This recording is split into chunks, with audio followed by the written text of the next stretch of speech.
ஆண்டவராகிய இயேசு கிறிஸ்துவின் இரத்தத்தினால மீட்கப்பட்ட தேவ ஜனமே, இந்த நல்ல பரிசுத்த ஓய்வு நாளுக்காக கர்த்தரை ஸ்தோத்திரிக்கிறேன்.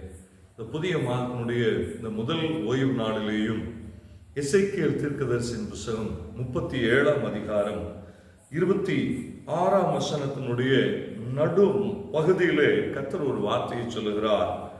நான் அவர்களை நிலைப்படுத்தி அவர்களை வர்த்திக்க பண்ணி அவர்கள் நடுவிலே என் பரிசுத்த ஸ்தலத்தை என்றென்றைக்கும் ஸ்தாபிப்பேன் என்று சொல்லி ஆண்டவராகிய தேவன் சொல்லுகிறார்.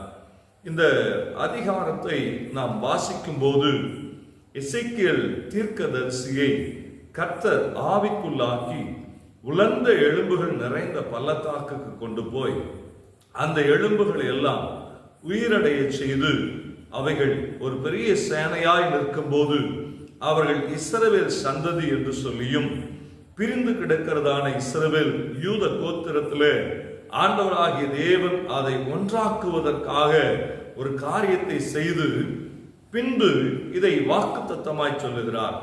என்ன சொல்லுகிறார்? நான் இஸ்ரவேல் ஜனங்களை நிலைப்படுத்தி அவர்களை வர்த்திக்க பண்ணி என்று சொல்லி ஆண்டவர் எழுதுகிறார்.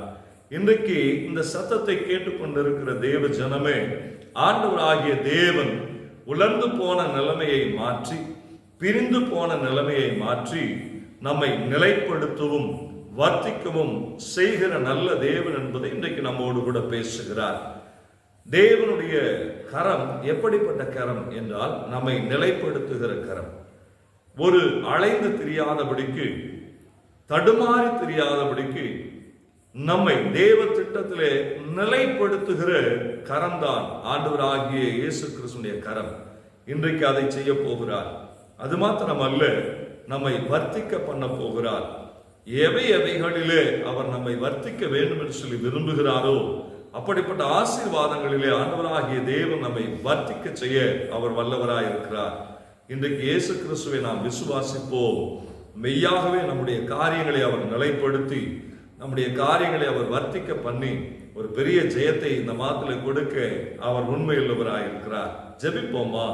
எங்கள் நல்ல தெய்வமே, இதோ உலர்ந்த எலும்புகளை என் தேவனில் உயிரடைய செய்து அவைகளை நிலைப்படுத்தி வர்த்திக்க பண்ணுகிற தேவன், பிரிந்து கிடந்ததான கோத்திரங்களை நீர் நிலைப்படுத்தி வர்த்திக்க பண்ணுகிற தேவன், இதோ என்னோடு கூட இணைந்து யாரெல்லாம் ஜெபிக்கிறார்களோ அவருடைய குடும்பத்திலே அவருடைய எல்லா காரியங்களிலேயும் என் தேவனாகிய கர்த்தர் இன்றைக்கு நிலைப்படுத்தி வர்த்திக்க செய்வீராக சொல்லி ஜெபிக்கிற ஆண்டவரே, எல்லா வறட்சிகளும் இன்றைக்கு மாறுவதாக, எல்லா பற்றாக்குறைகளும் இன்றைக்கு மாறுவதாக, ஆண்டவரை வர்த்திக்க கூடாதபடிக்கு இருக்கிற தடைகள் மாறுவதாக, நிலைப்படக்கூடாதபடிக்கு இருக்கிற தடைகள் மாறுவதாக இயேசு கிறிஸ்துவின் நாமத்தினாலே கர்த்தாவே நீர் அப்படி செய்கிறதுக்காக நன்றி.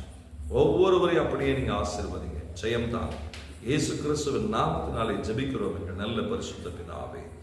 ஆமென், ஆமென். நிச்சயமாகவே ஆண்டவராகிய தேவன் நம்மை நிலைப்படுத்தி வர்த்திக்க பண்ணுவாராக. God bless you. God bless you.